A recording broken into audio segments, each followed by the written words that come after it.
Assalamualaikum warahmatullahi wabarakatuh. Puji syukur kita panjatkan kehadirat Allah Subhanahu wa taala. Pada kesempatan kita kali ini kita tidak lupa mengucapkan puji syukur kehadirat Allah Subhanahu wa taala.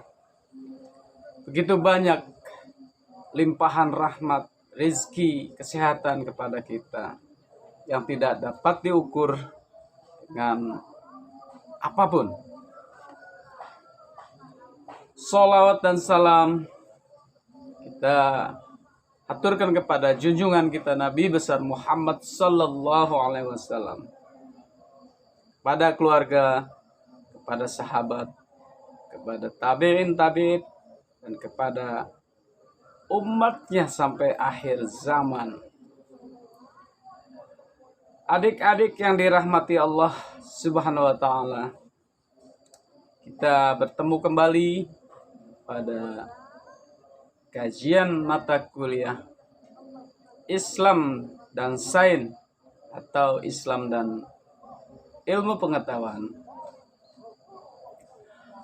Pada beberapa kesempatan yang lalu kita sudah mengkaji pada bab keempat, yaitu tentang ilmu, agama, dan filsafat. Di situ memuat betapa perbandingan, betapa besar peran ilmu pengetahuan, peran agama, dan peran filsafat. Kemudian kita dapat mempersepsikan persamaan dan perbedaan ilmu pengetahuan dalam kajian Islam dan ilmu pengetahuan dalam kajian Barat atau pandangan Barat. Kemudian kita dapat memperbandingkan antara filsafat dan agama, baik dalam persamaan maupun perbedaannya. Adik-adik yang dirahmati Allah, betapa mulianya ilmu pengetahuan, betapa mulianya agama, betapa mulianya filsafat untuk keberlangsungan kehidupan manusia sesungguhnya.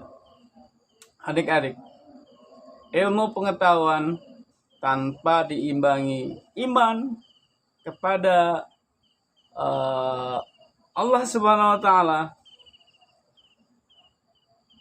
itu akan menjadi suatu hal yang sifatnya sangat terbatas.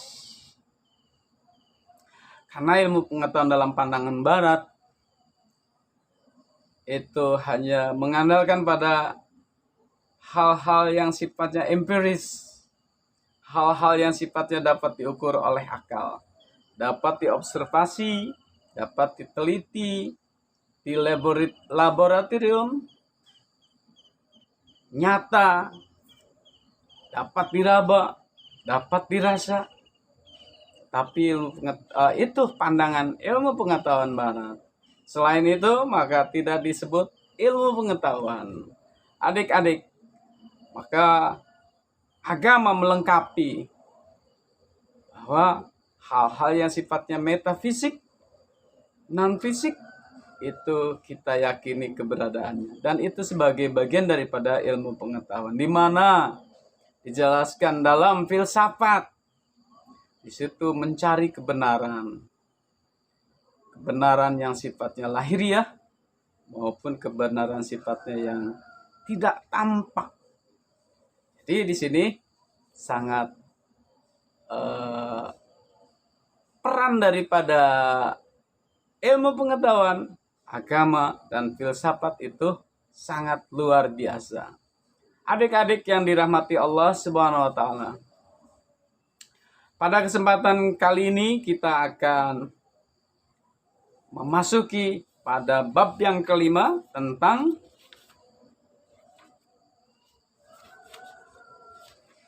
ilmu pengetahuan dalam pandangan Al-Quran dan Al-Hadis. Jadi di sini kita akan coba untuk menelaah ilmu pengetahuan dalam pandangan Al-Quran dan Al-Hadis dalam kajian kali ini. Al-Quran dan Al-Hadis adalah sumber utama ajaran Islam dan pedoman hidup umat Islam dalam berbagai aspek kehidupan, termasuk dalam kegiatan menumbuhkan, mengembangkan, dan memanfaatkan ilmu pengetahuan. Berbeda dengan kitab suci lainnya, Al-Quran dan Al-Hadis sangat memberikan perhatian yang besar terhadap ilmu pengetahuan dengan berbagai aspeknya. Terjadi kemajuan dalam bidang ilmu pengetahuan, kebudayaan, dan peradaban Islam yang luar biasa di zaman klasik atau abad keemasan, yang ditandai oleh adanya para tokoh ilmu pengetahuan dalam berbagai bidang ilmu agama dan ilmu umum yang karya-karyanya masih dapat dijumpai di berbagai perpustakaan di dunia Islam dan Barat sebagai literatur, sebagai sumber dari ilmu pengetahuan, adalah karena dipengaruhi oleh spirit, oleh semangat, oleh giroh ajaran Al-Quran dan Al-Hadis. Namun demikian, spirit ajaran Al-Quran dan Al-Hadis tentang pengembangan ilmu pengetahuan tersebut sejak abad pertengahan antara abad ke-13 dan ke-18 Masehi pernah mengalami kemunduran atau kepadaman, sehingga umat Islam berada dalam kemunduran dan keterbelakangan daripada peradaban dunia, utamanya peradaban Barat yang sudah mencuri, yang sudah mengambil, yang sudah mempelajari ilmu pengetahuan sains yang dikembangkan dalam peradaban Islam pada masa keemasannya. Sehingga dengan mudah dapat dijajah oleh Barat. Ketika teknologi dikuasai oleh Barat, maka dunia Islam dapat dengan mudah dijajah. Kesadaran umat Islam untuk kembali mengembangkan ilmu pengetahuan sesuai dengan spirit Al-Quran tersebut mulai bangkit kembali sejak zaman abad modern ini, yang dimulai sejak abad ke-18 hingga sekarang. Uraian pada bab ini akan membahas tentang pandangan Al-Quran dan Al-Hadis tentang ilmu pengetahuan dengan berbagai aspeknya. Jadi adik-adik yang dirahmati Allah, kita akan mengkaji ilmu pengetahuan dalam pandangan Al-Quran dan Al-Hadis. Adik-adik yang dirahmati Allah Subhanahu wa Ta'ala, kita kembali kepada uraian kita, bahasan kita hari ini, ilmu pengetahuan dalam pandangan Al-Quran dan Al-Hadis. Pandangan Al-Quran dan Hadis terhadap ilmu pengetahuan menurut Quraisy Shihab dikatakan bahwa membahas hubungan Al-Quran dengan ilmu pengetahuan bukan dengan melihat misalnya adakah teori relativitas atau bahasan tentang angkasa luar dan ilmu komputer tercantum dalam Al-Quran. Nah, tidak seperti itu. Al-Quran adalah spirit, memotivasi, sebagai motivator dalam pengembangan ilmu pengetahuan. Jadi teori-teori ilmu pengetahuan itu selalu berubah, Selalu ada bantahan-bantahan dari penemuan-penemuan baru. Kalau Al-Quran misalnya memuat tentang teori, kemudian ada perubahan, berarti Al-Quran kebenarannya tidak absolut. Jadi di sini jelas bahwa spirit Al-Quran terhadap ilmu pengetahuan merupakan motivator, dan semua menjadi satu bentuk daripada bahwa Al-Quran itu menerima ilmu pengetahuan dan tidak bertentangan dengan ilmu pengetahuan. Jadi kebenaran Al-Quran itu mutlak adanya. Sementara ilmu pengetahuan selalu berkembang sesuai dengan perkembangan pemikiran dari manusia itu sendiri, dan selalu berubah-ubah. Dari satu ilmu pengetahuan kepada ilmu pengetahuan lain itu akan selalu berubah. Dan dikotomi terhadap pandangan ilmu pengetahuan juga selalu ada. Jadi para pakar satu dengan yang lain saling bersaing dalam menemukan kebenarannya. Sementara kalau teori-teori itu dimuat di dalam Al-Quran, maka itu akan mematahkan bahwa Al-Quran kebenarannya tidak absolut. Jadi Al-Quran hanya mengisyaratkan tentang perkembangan atau tentang pemikiran, tentang motivasi daripada ilmu pengetahuan. Jadi tetapi yang lebih utama adalah dengan melihat adakah jiwa ayat-ayatnya menghalangi kemajuan ilmu pengetahuan atau tidak. Jadi Al-Quran itu kita akan melihat adakah jiwa ayat-ayatnya itu menghalangi kemajuan ilmu pengetahuan atau sebaliknya. Jadi Al-Quran itu kita yakin bahwa Al-Quran itu tidak menghalangi kemajuan ilmu pengetahuan. Serta adakah satu ayat yang bertentangan dengan hasil penemuan ilmiah yang telah mapan. Jadi tidak ada satu ayat pun yang bertentangan. Kalau kita teliti sampai sekarang, kita pahami sampai sekarang bahwa ilmu pengetahuan itu Al-Quran itu sangat mendukung dari perkembangan ilmu pengetahuan.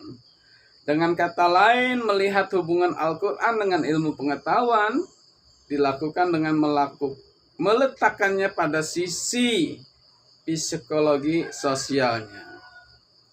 Jadi psikologi sosialnya, dan bukan dari sisi sejarah perkembangan ilmu pengetahuannya.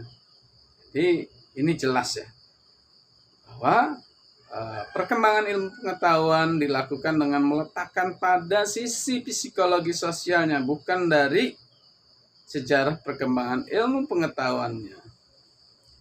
Di sini selain itu bahwa dalam pandangan Al-Quran, upaya mewujudkan iklim ilmu pengetahuan adalah jauh lebih penting daripada menemukan teori ilmiah.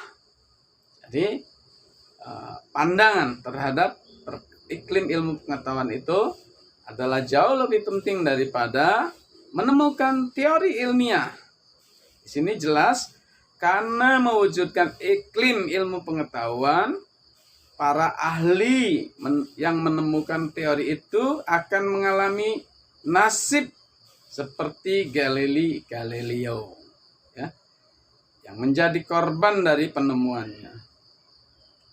Selain itu, Al-Quran sebagai kitab yang memberikan petunjuk kepada manusia untuk kebahagiaannya, hidupnya di dunia dan di akhirat. Dan dalam hubungannya dengan ilmu pengetahuan adalah menolong atau mendorong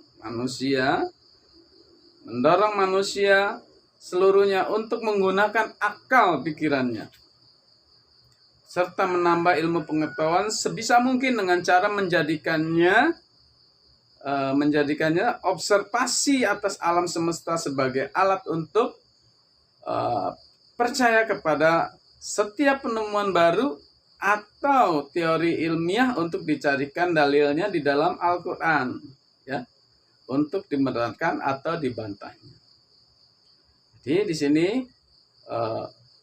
ilmu pengetahuan yang dikembangkan untuk fasilitas, untuk kemudahan hidup manusia, kita harus mengkonvers, artinya mencari dalil yang membenarkannya. Sebab ada ilmu pengetahuan barangkali yang bertentangan dengan Al-Quran, ya. Misalnya sekarang ada perkembangan cloning. Nah, ini cloning barangkali itu akan menjadi suatu PR kita. Apakah itu bertentangan dengan Al-Quran dalam pengembangan ilmu pengetahuan? Di sini ya, bahwa hal ini penting dipahami karena dalam realisasinya masih terdapat pandangan simpang siur tentang pandangan Al-Quran terhadap ilmu pengetahuan sebagai berikut, ya. Yang pertama, terdapat pandangan bahwa di dalam Al-Quran sudah tercakup semua teori ilmu pengetahuan. Ada yang menyatakan seperti itu. Ada pandangan bahwa di dalam Al-Quran sudah mencakup seluruh teori ilmu pengetahuan. Karena di sini apa?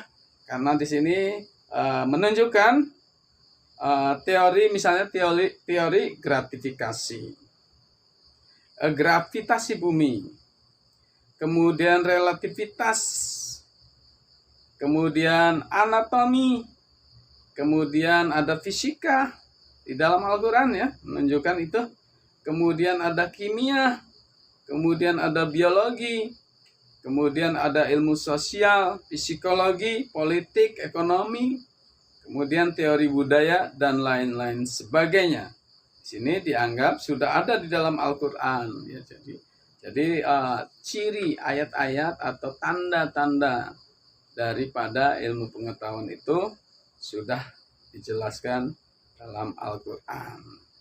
Nah, ini menunjukkan pandangan bahwa Al-Quran memang syarat dengan ilmu pengetahuan, walaupun teori-teori di sini tidak detil, ya, tidak detil. Dan itu manusia diharapkan untuk menggunakan akal pikirannya untuk mengembangkan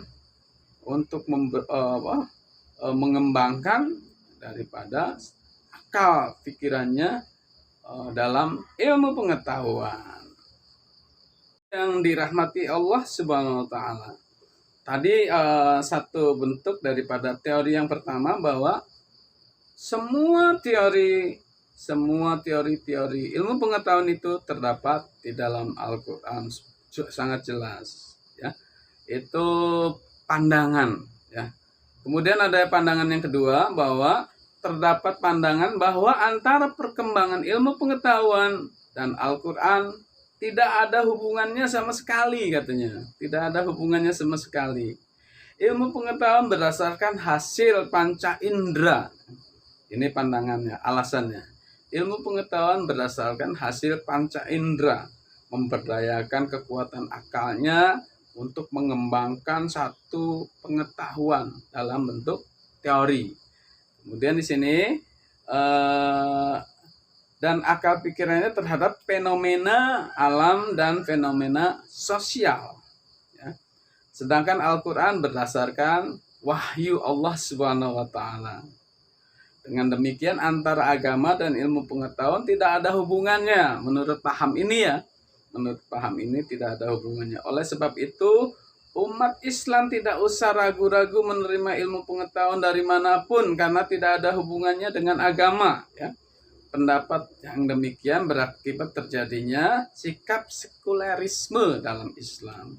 Sekuler itu memisahkan antara urusan agama dengan urusan yang sifatnya duniawi atau dunia. Jadi ini pandangan, ya, pandangan boleh saja berpendapat. Kita pandangan boleh saja berbeda. Kita meluruskan, meyakinkan diri kita bahwa pandangan yang kedua bahwa Al-Quran dan ilmu pengetahuan tidak ada hubungannya, sehingga kita uh, berhak untuk menerima ilmu pengetahuan dari mana saja asalnya. Seperti tadi yang dikatakan bahwa ada tidak ilmu pengetahuan yang bertentangan dengan Al-Quran. Dan di pandangan yang pertama bahwa teori-teori itu ada. Nah, teori-teori itu ada di dalam Al-Quran. Sementara teori-teori ilmu pengetahuan itu adalah berdasarkan daripada kekuatan akal. Ya, kekuatan akal. Bisa dibantah. Tidak absolut kebenarannya. Bisa dibantah hari ini benar, barangkali mungkin besok salah. Sementara pandangan yang kedua bahwa ilmu pengetahuan itu tidak ada hubungannya dengan Al-Quran, sehingga kita boleh menerima apa saja. Jadi tidak dikonvert dengan ayat-ayat, dengan dalil-dalil apakah ilmu pengetahuan yang ditemukan itu bertentangan atau tidak. Karena di sini pendapatnya tidak ada hubungan antara ilmu pengetahuan dan Al-Quran. Sementara kalau kita lihat dalam perkembangannya sekarang ya, bahwa ada penemuan terhadap cloning. Sekarang baru diuji coba pada cloning hewan ya. Tapi tidak menutup kemungkinan nanti ada cloning kepada manusia. Ya. Jadi misalnya seseorang yang ingin hidupnya terus ya, terus sampai terus ya, misalnya bapak contohnya pengen terus, ketika bapak sudah tidak ada, bapak dikloning kembali, bapak lahir kembali, dan bentuknya sama persis, diambil dari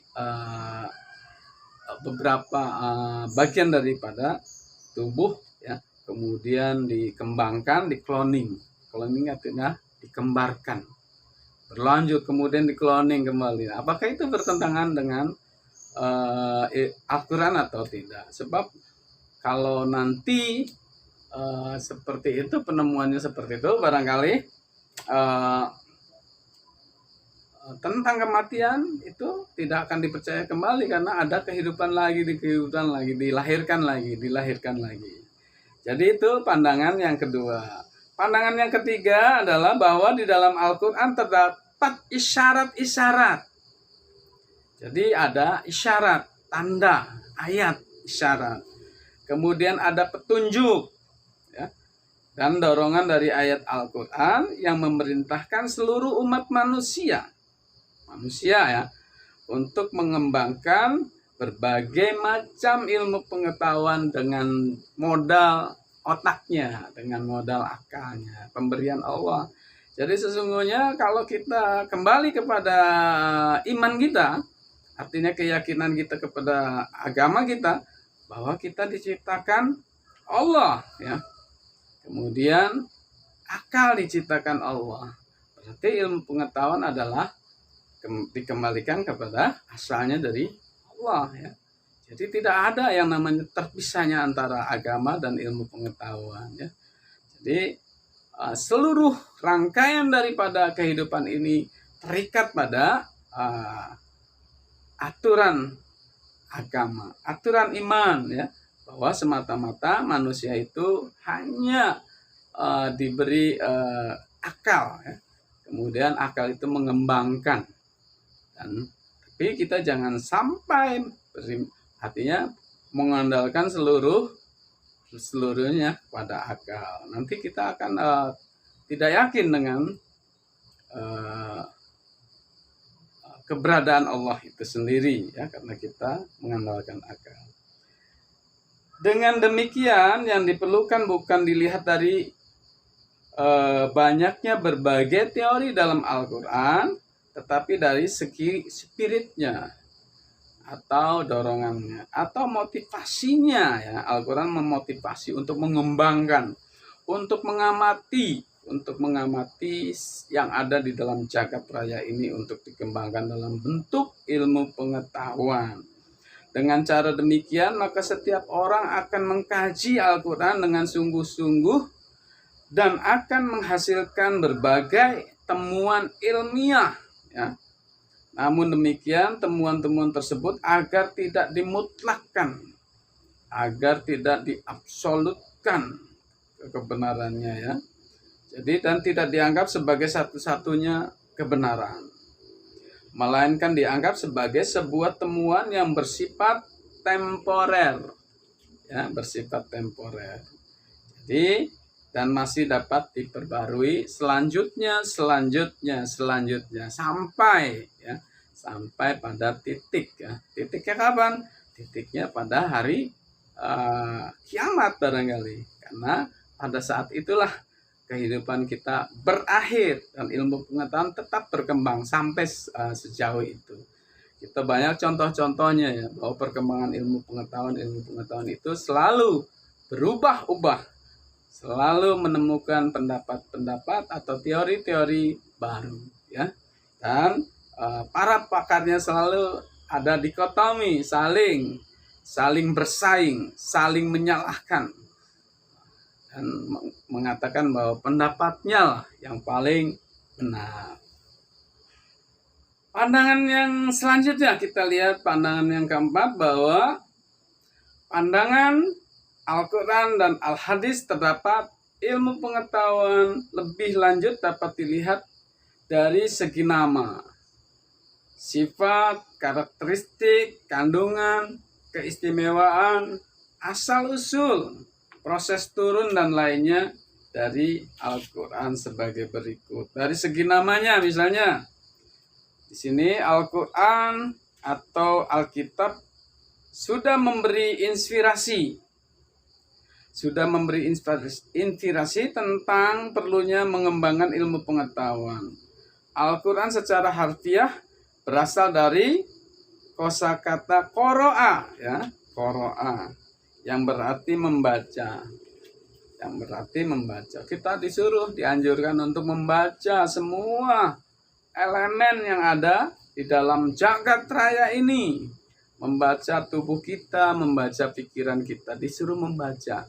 Iqra, ya, qoro'a, membaca. Dalam arti luas yang berarti mengamati, ya. Kita mengamati diri kita, mengamati jagat raya, ya, mengamati semuanya. Kemudian mengidentifikasi secara secara tertib, ya, secara teratur. Kita identifikasi. Misalnya kita mengamati apa, ya, kemudian kita mengidentifikasi. Kemudian kita memahami.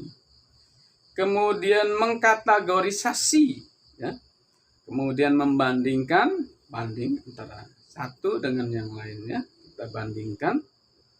Kemudian menganalisa, ini secara sistematik, ya, teori tersebut. Kemudian menyimpulkan dan memverifikasi. Jadi semua kegiatan yang tercakup dalam Iqra atau kita baca, mengamati, mengidentifikasi, ya, memahami, atau qoro'a ini adalah dalam rangka menghimpun, ya, atau mengumpulkan yang merupakan makna generik, ya, kosakata Iqra atau qoro'a. Jadi di situ bahwa Al-Quran mengisyaratkan tentang hal tersebut, ya. Jadi pandangan yang keempat. Kemudian pandangan yang kelima di sini adalah dari segi kedudukannya, ya.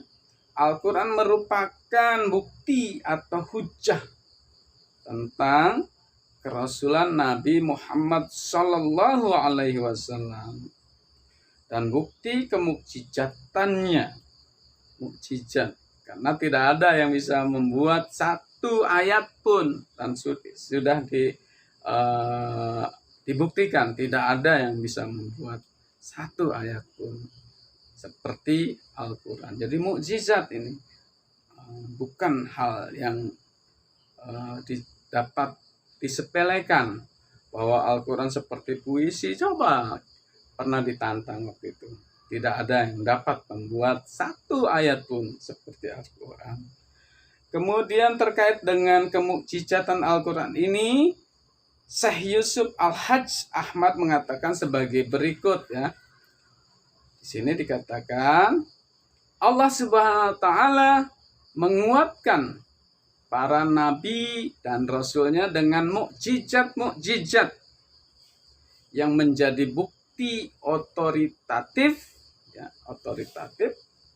dan saksi nyata atas kebenaran, petunjuk dan penjelasan mereka bahwa mereka adalah para nabi dan rasulullah. Sebagai contoh di sini dikatakan sebagai catatan, mukjizat-mukjizat yang datang sebelum mukjizat Nabi kita Muhammad Sallallahu Alaihi Wasallam keseluruhannya berupa mukjizat fisik,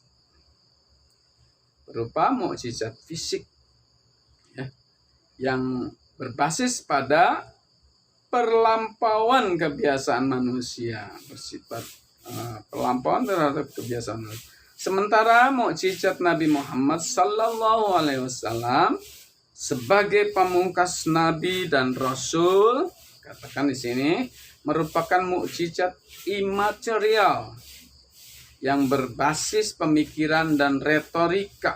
Ya. Hal ini menyesuaikan perkembangan umat manusia yang mulai beranjak dari taraf kebodohan dan kegelapan menuju taraf aktivitas akal. Ya. Jadi ini merupakan tantangan, ya, dan pembebasan pemikiran. Atau dengan kata lain, umat manusia yang dihadapi Nabi Muhammad Sallallahu Alaihi Wasallam ini telah berada pada taraf kesiapan untuk menerima panggilan akal sehat dan orientasi ke arah kebebasan berpikir. Jadi itu ya, bahwa kalau pada nabi-nabi sebelumnya itu bersifat fisik, ya, bersifat fisik. Misalnya ketika salah satu mukjizat Nabi Isa itu menghidupkan orang yang sudah mati. Kemudian mukjizat Nabi Musa itu membelah laut. Nah, ini salah satu bentuk dari mukjizat, bahwa ketika Rasul Muhammad SAW, bahwa ini ada tantangan, bahwa manusia sudah mulai menggunakan pikirannya, sudah melepaskan kebodohannya untuk mengembangkan dalam kebebasan berpikirnya. Kutipan tersebut di atas memperlihatkan bahwa kemukjizatan Al-Quran yang dibawa oleh Nabi Muhammad SAW sangat erat kaitannya dengan pengembangan ilmu pengetahuan. Jadi ini ya. Jadi makanya Al-Quran dibuka dengan Iqra, ya. Iqra, membaca semua, membaca alam, membaca fenomena, membaca jiwa, membaca.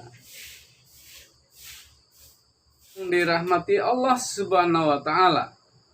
Di sini pandangan yang keenam, di sini Al-Quran memiliki pandangan tersendiri tentang ilmu pengetahuan yang berbeda dengan pandangan Barat tentang ilmu pengetahuan. Jadi kita sudah pernah membahas bahwa pandangan Barat tentang ilmu pengetahuan itu hanya yang dapat diamati, yang dapat diobservasi, yang dapat diuji coba di laboratorium, yang dapat dirasa, yang dapat diraba secara fisik, ya.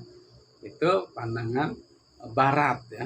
Tapi di sini bahwa ilmu pengetahuan yang berbeda dengan pandangan Barat tentang ilmu pengetahuan dalam kaitan ini dikatakan oleh Afzalur Rahman, mengatakan bahwa apa katanya? Di sini Al-Quran telah menambahkan dimensi baru terhadap studi mengenai fenomena jagat raya. Jadi Al-Quran menambahkan dimensi baru tentang studi mengenai fenomena jagat raya dan membantu pikiran manusia, ya, menunjukkan pikiran manusia melakukan terobosan terhadap batas penghalang dari alam materi.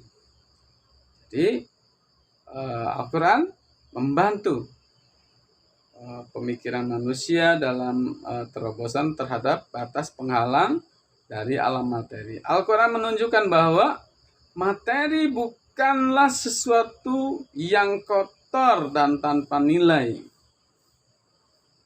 karena padanya terdapat tanda-tanda yang membimbing manusia kepada Allah serta kegaiban dan keagungannya. Alam semesta yang sangat luas adalah ciptaan Allah. Kita yakin bahwa alam adalah ciptaan Allah. Di dalamnya diri kita bagian daripada alam ciptaan Allah. Dan Al-Quran mengajak manusia untuk menyelidikinya. Jadi Al-Quran memotivasi untuk mengajak alam pikiran manusia untuk menyelidiki jagat raya ini, menyelidiki ciptaan Allah ini, ya, untuk menambah keimanan kita kepada Allah Subhanahu wa taala. Mengungkapkan keajaiban dan kegaibannya serta berusaha memanfaatkan kekayaan alam yang melimpah ruah untuk kesejahteraan hidupnya. Itu tujuannya, bahwa manusia kehidupannya dijamin Allah Subhanahu wa taala dengan cara apa? Berikhtiar, ya. Berikhtiar kita mengembangkan pikiran kita untuk menggali alam jagat raya ini. Untuk apa tujuannya? Untuk meningkatkan kesejahteraan kita sendiri, untuk meningkatkan kesejahteraan manusia, ya, yang ada di jagat raya ini, yang ada di dunia, ya, dan tidak merusaknya, harus menjaganya untuk kesejahteraan umat manusia, ya. Jadi mengapa terjadinya banyak kericuhan, banyak peperangan? Itu karena apa? Karena keserakahan manusia untuk saling menguasai kekayaan yang ada di jagat raya. Karena mereka tahu kalau sesungguhnya kekayaan ini adalah untuk meningkatkan kesejahteraan umat manusia itu sendiri. Jadi makanya kita harus mengelolanya alam jagat raya ini dengan berbasis agama, sehingga bahwa tidak ada keserakahan dan tidak ada kerusakan yang akan terjadi di jagat raya ini. Yang kemudian di sini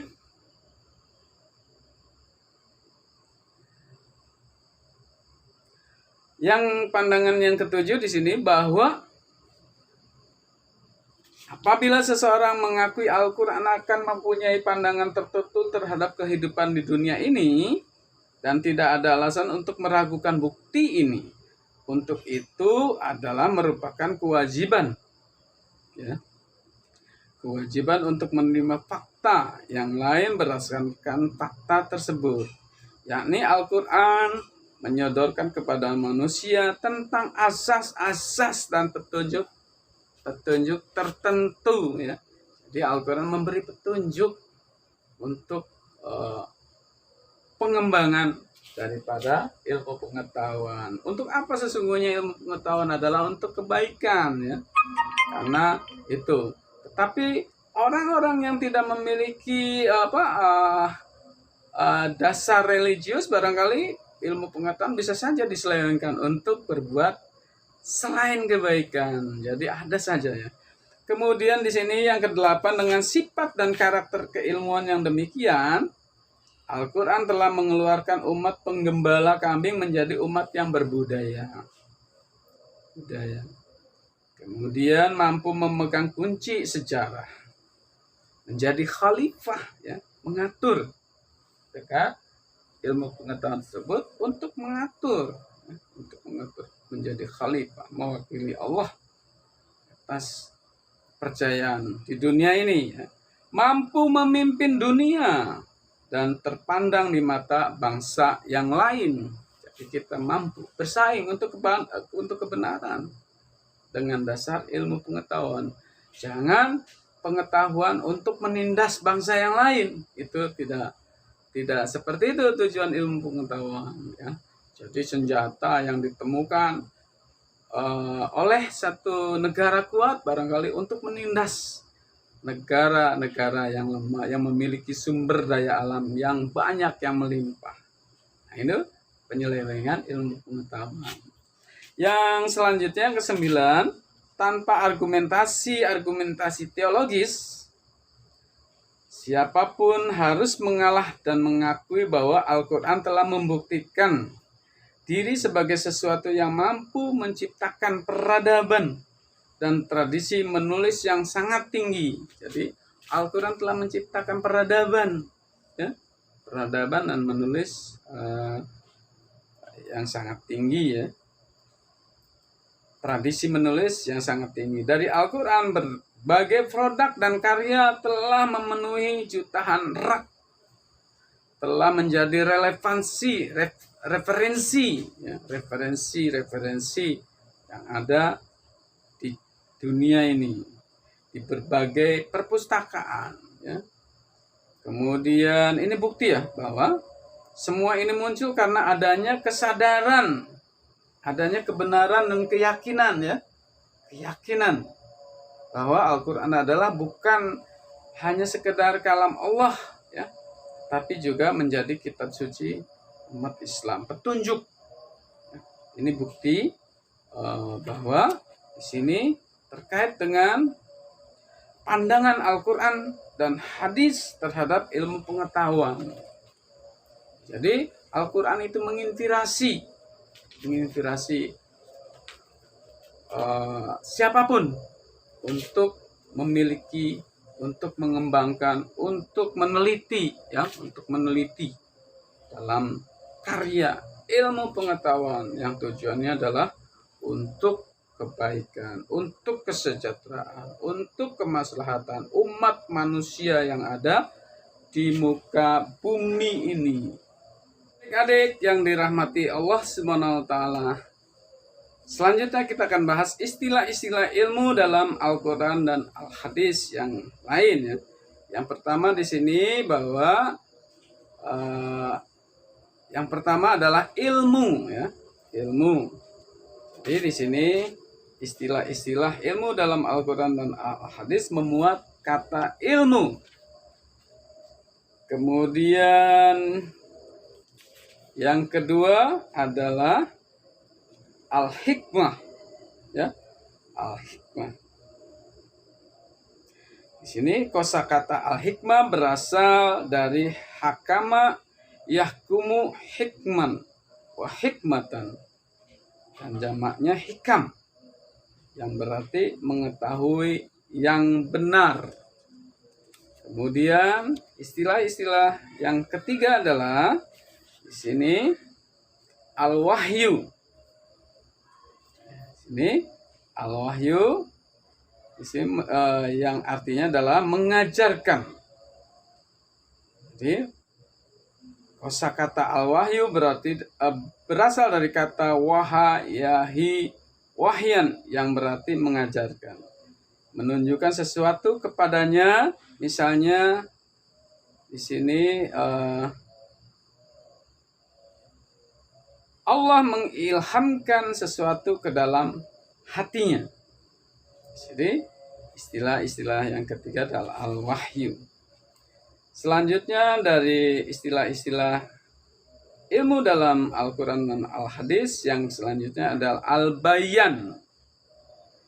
Artinya berarti di sini nyata, ya, bahwa terang. Di sini mubin yang berarti nyata, yang terang. Jadi istilah yang keempat adalah al-bayan. Yang kelima adalah al-fiqh. Al-fiqh adalah artinya adalah di sini kosakata fiqh berasal dari kata faqiha yafqahu fuqahan, yang berarti ahli fikih, alim dalam ilmu fikih, atau dari kosakata faqiha, ya, yang berarti mengerti atau paham. Selanjutnya di yang ke-6 adalah al-mu'izzah. Al-mu'izzah, artinya di sini adalah upaya menghindari yang disertai dengan rasa takut. Dan al-khalil berarti dari kata al-wudu, adalah memberi peringatan dengan kebaikan yang dapat melunakkan hati, yang berarti ajaran atau peringatan atau nasihat yang mencerahkan, al-mu'idzah. Selanjutnya yang ketujuh adalah al-hadas. Al-hadas di sini dikatakan bahwa al-hadas adalah dalam pengertian yang umum digunakan para ahli filsafat. Al-hadas adalah daya suci yang dimiliki oleh seorang nabi dan rasul yang memungkinkan ia dapat memahami wahyu yang berasal dari Allah Subhanahu wa taala. Yang kedelapan al-ilham. Jadi al-ilham di sini adalah dalam Kamus Umum Bahasa Indonesia, ilham diartikan petunjuk yang datang dari Allah, yang datang dari Tuhan, yang terbit dari hati. Kemudian terbit dari bisikan hati atau sesuatu yang menggerakkan hati. Ya. Untuk apa ini? Di sini untuk mengarang syair dan sebagainya contohnya. Di sini mengilhamkan berarti membisikkan petunjuk dan sebagainya kepada seseorang. Selanjutnya istilah ilmu yang kesembilan adalah al-hidayah, huda. Di sini artinya huda atau hidayah adalah petunjuk dengan cara yang lembut dan darinya terbentuk kata hidayah. Yakni sesuatu yang ada dengan hidayah dan sesuatu yang diberikan, seperti aku memberikan hadiah dan aku menghadiahkan rumah. Jika dikatakan sebagaimana aku menjadikan hidayah sebagai petunjuk yang lembut. Dan hidayah ini adalah hanya hak Allah SWT. Karena kita pernah membaca satu hadis bahwa ketika Rasul menangis, ya, ketika pamannya belum membaca syahadat, dan Allah menegurnya bahwa hidayah adalah hak Allah Subhanahu wa taala kepada orang yang diinginkan, jadi bukan hak daripada Rasul. Kemudian istilah yang lain yang ke-10 adalah at-taufik. Taufik, ya. Jadi di sini yang ke-10 adalah taufik. Di sini kosakata taufik berasal dari bahasa Arab, ya.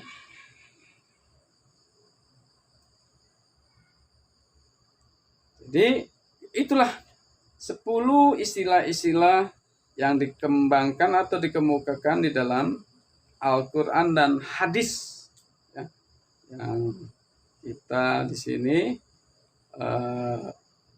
dapat untuk semakin yakin bahwa Al-Quran dan Al-Hadis itu menjadi motivator daripada ilmu pengetahuan yang akan dikembangkan dengan kekuatan akal.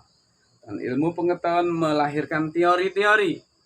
Maka di sini kita yakin bahwa Al-Quran itu hanya mengisyaratkan, menandakan untuk mengembangkan ilmu pengetahuan, tetapi tidak memuat teori, karena teori-teori itu sifatnya hanya sementara, bukan yang sudah mutlak kebenarannya. Teori lama akan dipatahkan oleh teori baru, dan teori baru akan dipatahkan oleh teori baru yang lain. Jadi teori-teori, ya, teori-teori tidak dimuat di dalam Al-Quran. Jadi teori-teori itu dibebankan kepada akal manusia. Dan manusia itu ciptaan Allah, maka akal itu adalah ciptaan Allah.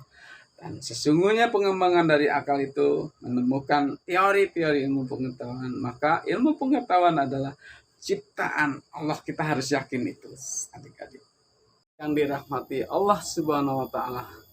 Lanjut kita pada aspek-aspek ilmu pengetahuan dalam Al-Quran dan Al-Hadis. Nah, yang pertama di sini aspek-aspek ilmu pengetahuan dalam Al-Quran dan Al-Hadis. Yang pertama adalah sumber ilmu. Ya. Al-Quran dan Al-Hadis merupakan sumber ilmu, ontologi. Yang kedua di sini alat untuk memperoleh ilmu. Alat untuk memperoleh ilmu. Di sini tema utama ayat tersebut berbicara tentang ilmu yang diibaratkan seperti cahaya. Sebagai halnya cahaya, ilmu dapat memberikan penerangan. Ilmu dapat memberikan penerangan. Ilmu bersifat non-fisik, tidak dibatasi oleh dinding, waktu, dan tempat. Ibarat cahaya dapat tembus ke dalam walaupun tidak ada pintu. Dengan catatan dinding itu harus berupa kaca yang bersih dari noda.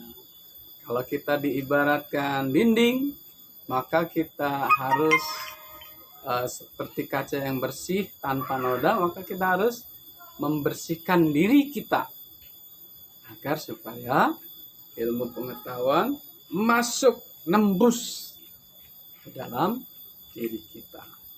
Nah, jadi kita harus membersihkan diri kita. Membersihkan diri kita dengan cara apa? Dengan cara misalnya berwudu. Dengan cara sumber apa yang kita makan itu adalah halal. Jadi diri kita bersih. Ya. Kemudian pemikiran kita harus selalu positif. Jangan negatif, ya, positif.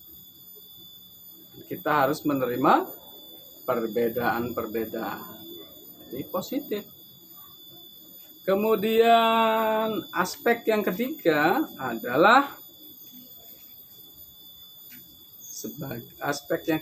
di sini sebagai metodologi, ya, metodologi ilmu, ya, metodologi ilmu. Jadi di sini epistemologi. Nah, jadi bahwa Al-Quran dan Hadis sebagai metodologi ilmu. Di sini dikatakan bahwa kata unzur atau intizar diambil dari kata nazara yang berarti memandang, melihat atau berpikir, yakni menggunakan akal pikiran guna menemukan hukum-hukum, guna menemukan aturan, guna menemukan hikmah atau pelajaran dari setiap objek-objek yang dipikirkan. Objek-objek yang dipikirkan tersebut bisa berupa alam jagat raya. Ya, jadi kita bisa objeknya berbagai macam, ya. Bisa berupa jagat raya. Kemudian ada berupa fenomena sosial. Fenomena sosial itu adalah perkembangan-perkembangan sosial yang ada dalam masyarakat. Ya. Kemudian dan lain sebagainya. Kemudian aspek yang keempat adalah di sini dikatakan sebagai aksiologi ilmu. Jadi aspek aksiologi ilmu artinya nilai atau manfaat daripada ilmu tersebut. Karena ilmu itu berasal dari Allah Subhanahu wa taala, baik dari segi sumbernya. Baik dari segi sumbernya, yakni Al-Quran, kemudian fenomena jagat raya, kemudian fenomena sosial. Jadi di sini akal pikiran dan hati nurani maupun alat untuk mendapatkan ilmu tersebut. Nah, melalui apa? Panca indera misalnya, ya. akal dan hati nurani. Serta cara untuk mendapatkannya juga berdasarkan petunjuk dari Allah Subhanahu wa Ta'ala. Maka semua ilmu itu harus digunakan sesuai dengan ketentuan Allah. Apa? Intinya adalah untuk memiliki manfaat, ilmu yang bermanfaat buat kehidupan manusia yang ada di dunia ini. Mengabdi kepada Allah, kemudian mengagungkan dan menunjukkan sikap tawadu.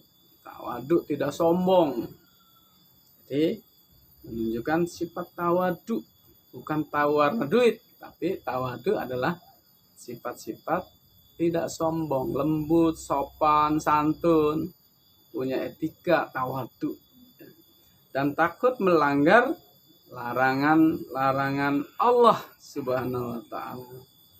Dengan demikian, seorang yang makin tinggi ilmunya, ulama, semakin takut kepada Allah Subhanahu wa Ta'ala.